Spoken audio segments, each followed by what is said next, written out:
In the summer of 1944, as the hedgerows of Normandy hid danger in every shadow, a different kind of menace began to stalk the German soldiers who moved along those narrow country roads. The men of the Wehrmacht, hardened by years of unforgiving battle on the Eastern Front, had learned to endure artillery storms, tank assaults, and close-quarters fighting that had broken lesser armies. Yet nothing had prepared them for what now swept out of the low clouds with terrifying suddenness.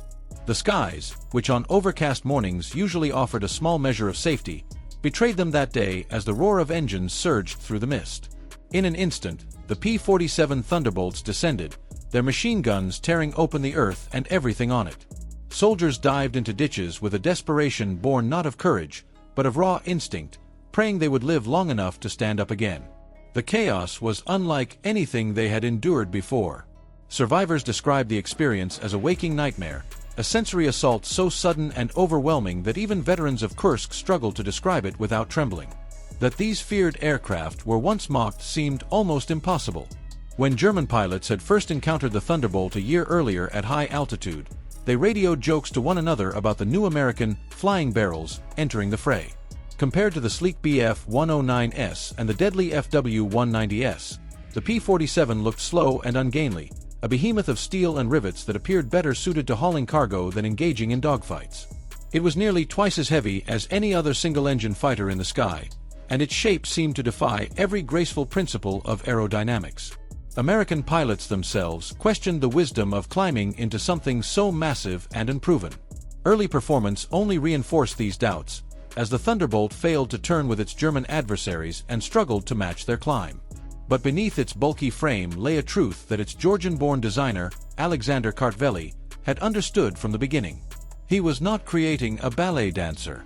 He was crafting a war machine built to withstand punishment, deliver overwhelming firepower, and return home when no other aircraft could. Kartveli built the Thunderbolt around the enormous Pratt & Whitney R-2800, a radial engine so powerful it seemed almost excessive for a fighter plane.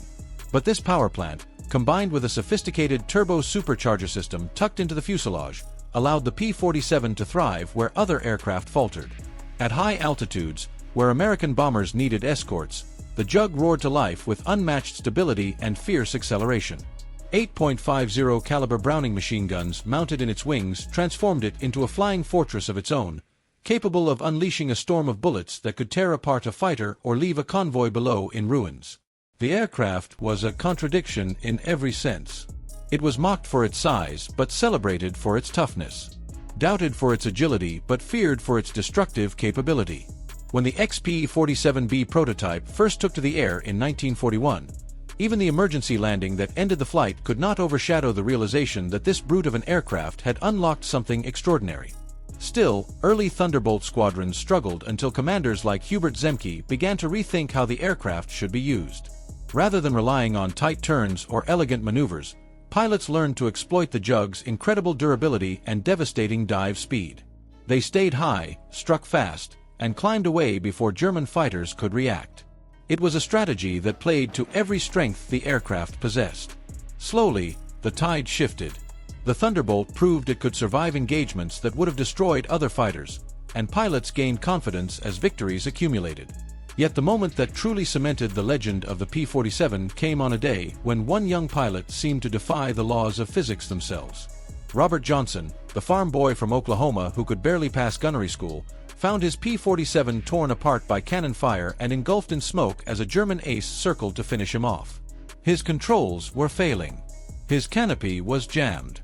His aircraft was practically disintegrating. But somehow the engine kept roaring, the wings kept holding, and the Jug refused to die. Pass after pass, the German pilot poured machine gun fire into Johnson's crippled fighter, yet the P-47 kept flying. When the German finally acknowledged the impossible and saluted before turning away, Johnson coaxed what remained of his aircraft across the channel and landed to the astonishment of ground crews who counted hundreds of holes in the fuselage. That day, the Thunderbolt proved its true nature. It was not just an aircraft. It was a survivor. From there, its evolution accelerated. Pilots like Glenn Duncan realized the Jug could do far more than escort bombers. Its toughness made it perfect for ground attack missions, absorbing flak and rifle fire as it thundered down to strafe convoys, destroy tanks, and rip apart enemy defenses. On D-Day, Thunderbolt screamed over the beaches, tearing into German positions with bombs, rockets, and relentless machine gun fire. They became the hammer that broke armored counterattacks before they could reach American lines.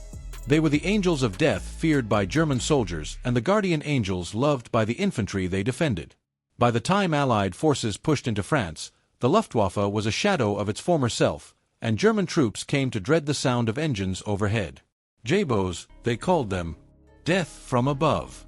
Without air cover, German convoys were massacred as they tried to escape encirclement at Falaise. The roads became graveyards of burned vehicles, shattered artillery pieces, and countless bodies scattered across the fields. Eisenhower himself walked the battlefield afterward and struggled to describe the devastation. It was air power, relentless and unyielding, that broke the German army's mobility and spirit. When Hitler's winter gamble ignited the Battle of the Bulge, foul weather initially grounded the Thunderbolts. But once the skies cleared, the jugs returned with fury, smashing the German advance and turning roads into rivers of fire. The offensive collapsed under their assaults. As the war neared its end, Thunderbolts ranged deep into Germany, destroying trains, tanks, factories, and anything else that moved. They were a force no army could ignore. By war's end, the Jug had destroyed thousands of vehicles, crippled supply chains, and claimed a kill ratio that silenced every critic who once mocked its size. It had saved countless American lives, shaped battlefield doctrine, and proven that air power could become the decisive factor in modern warfare. The legacy of the P-47 endures in the A-10 Warthog, another rugged beast built for survival and ground attack.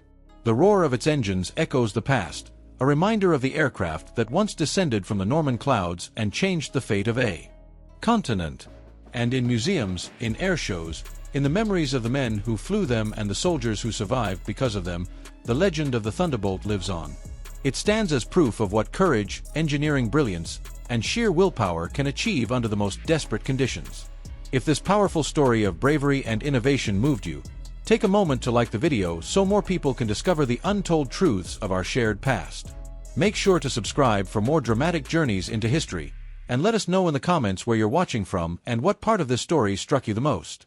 Your voice matters, and your engagement helps keep these extraordinary stories alive for future generations.